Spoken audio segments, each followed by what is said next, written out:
Right now, somewhere in the room you're sitting in, someone is about to yawn. Maybe it's you.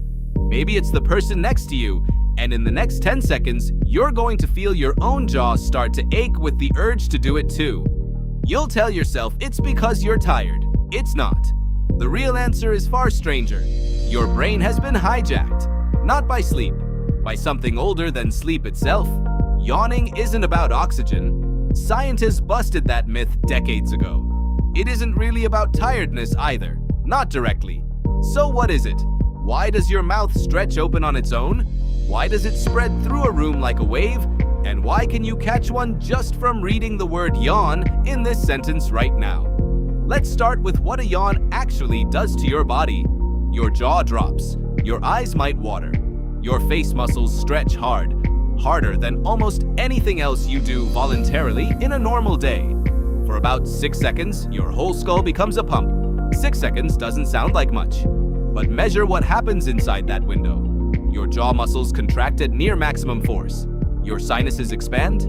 Your middle ear pressure shifts, which is why a deep yawn sometimes makes the world sound briefly muffled, like you've gone underwater. Your heart rate ticks upward, just slightly, just for a moment. None of this is random twitching. It's a coordinated, full-body event, and your brain runs the exact same 5-second choreography every single time, whether you're a newborn or 90 years old. That consistency is the first clue that something deliberate is happening. Reflexes that matter tend to look identical across a species. Yawning does. Dogs yawn, cats yawn, snakes yawn. Even some fish open their mouths in a strikingly similar stretch.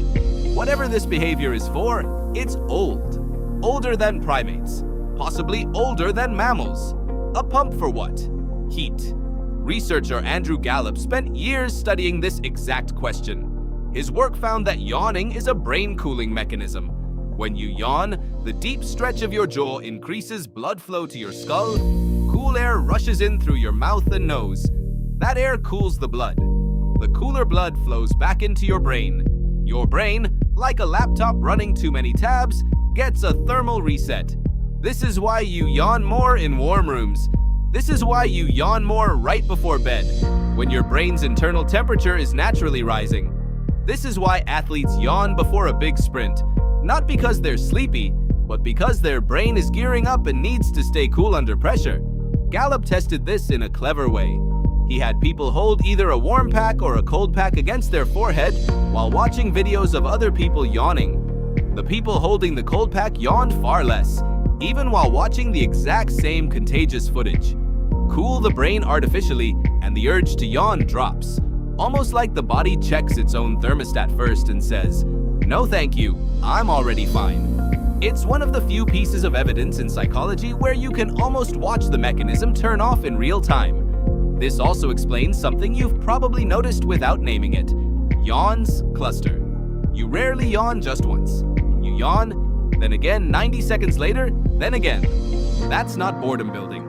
That's your brain's temperature oscillating slightly as you sit still, and your cooling system firing each time it crosses a small internal threshold. So yawning is a thermostat. But that still doesn't explain the strangest part. Why is it contagious? You didn't choose to yawn just now, if you did. Something in your brain copied it. Reading the word triggered the same circuit that seeing a yawning face would trigger. That's not heat regulation. That's something else entirely. Here's where the story gets older than you'd expect. Older than humans, even. Primatologist Frans de Waal ran a study on chimpanzees and found that they yawned when they watched videos of other chimps yawning, especially chimps they were socially close to. Strangers triggered it less. Friends and family triggered it more. The contagion wasn't random, it was tracking relationships. De Waal's team didn't stop at chimps watching chimps. They also showed the animals video of humans yawning, and the chimps caught it from us too, just slightly less often than from their own kind. That detail matters. It suggests the mechanism isn't fussy about species. It's tracking something more general, something like perceived closeness or shared social context, and it'll fire across the species line if the signal is strong enough. Your brain does the same thing. Studies on contagious yawning in humans show the same pattern. You're more likely to catch a yawn from your partner, your sibling, your close friend, than from a stranger across the room.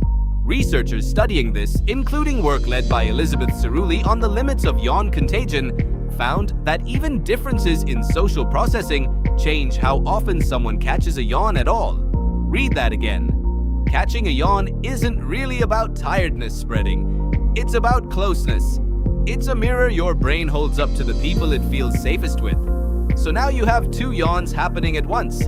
A private one cooling your brain, a social one syncing you to the people around you. Why would evolution bother building both into the same 5-second behavior?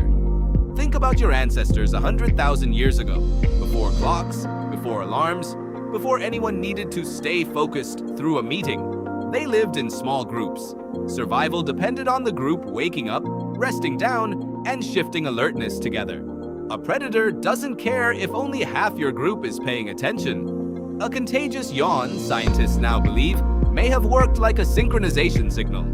One person's brain detects rising temperature, fatigue, or a shift in arousal. They yawn. The people closest to them, the ones whose survival is tied to theirs, catch it too. Within seconds, the whole group's alertness state nudges toward the same level. Not through language, through biology. You weren't just inheriting a cooling reflex. You inherited a synchronization tool disguised as a cooling reflex. Here's the part that should genuinely unsettle you.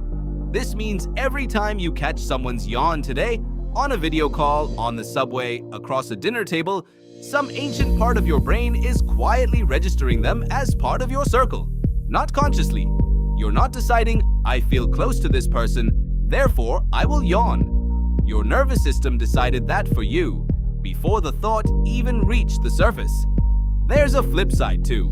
People in moments of social stress, or those who feel emotionally distant from the people around them, sometimes resist contagious yawning entirely, almost like the body is keeping its guard up. Researchers studying empathy and yawning have found a measurable overlap between how strongly someone catches yawns and how strongly they score on certain empathy scales. The more attuned you are to others, the more your jaw betrays it. So that yawn you tried to hide in a meeting, that wasn't boredom announcing itself to the room. That was your nervous system politely telling everyone present exactly how socially synced you feel to them in that moment, whether you wanted it to or not. Here's something that should make this even stranger. Yawning starts before you're even born. Ultrasound recordings have caught fetuses yawning in the womb weeks before there's any air to cool, weeks before there's any social bond to sync with another visible face. Some researchers studying fetal development argue this early yawning is actually wiring practice, the brain rehearsing a complex motor sequence long before it's ever needed for real. The same way a newborn's grasp reflex rehearses a grip it won't consciously use for months. If that's right, then the urge living in your jaw right now was already being installed before you took your first breath. And it doesn't stop being useful once you're grown. Yawning shows up at strange thresholds throughout your whole life. You yawn waking up. You yawn falling asleep. You yawn during long, monotonous stretches of attention. Like a red flag, your brain plants right at the boundary between two different mental states. Some scientists frame it less as a single behavior and more as a kind of gear shift, a signal your nervous system fires whenever it's about to change speed. Whether that's slowing down towards sleep or speeding up before something demanding, there's an even older layer underneath all of this. Look at how a yawn moves through a room. It rarely jumps to the farthest person first. It tends to ripple outward from whoever yawned, hitting the nearest people sooner, the way a wave loses strength the further it travels from its source. Some researchers studying contagious yawning in primates have compared this spread to the way emotional states propagate through a group long before language ever existed. A yawn may have been one of the very first things one mind ever successfully transmitted to another. Think about what that means. Before words, before gestures even had agreed meanings, a yawning brain could already make a nearby brain do the same thing it was doing. That's not communication in the way you usually think about it. There was no sender deciding to send a message.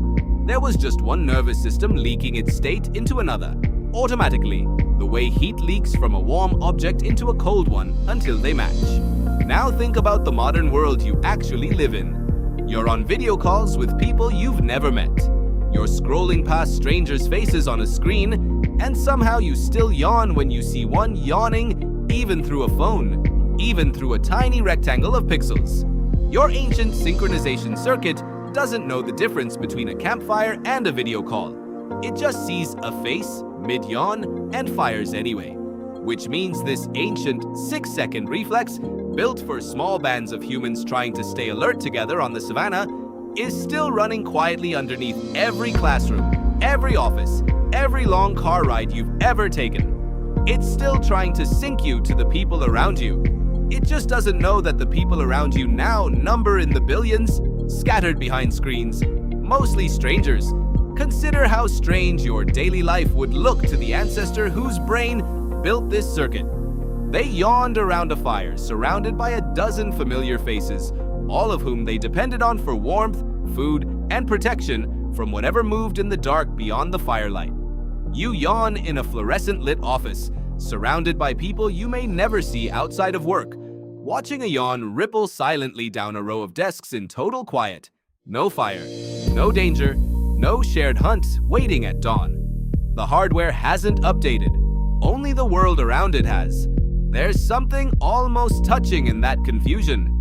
Your nervous system is still operating as though every face you see belongs to someone whose survival might depend on yours.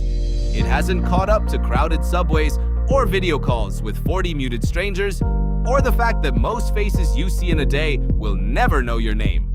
It just keeps reaching out, the only way it knows how, with a 6-second stretch of the jaw that says, without any words at all, I notice you, and some part of me wants to match you. So the next time you feel that pull in your jaw, that itch behind your eyes, don't write it off as tiredness. It might be your brain cooling itself down. It might be 10,000 generations of social wiring trying to tug you into rhythm with whoever is near you. Either way, it's not a small thing. That yawn isn't an accident. It's a signal your ancestors needed to survive the night, and somehow it's still running in you. Right now, in this very moment, just to tell you who you're truly in sync with.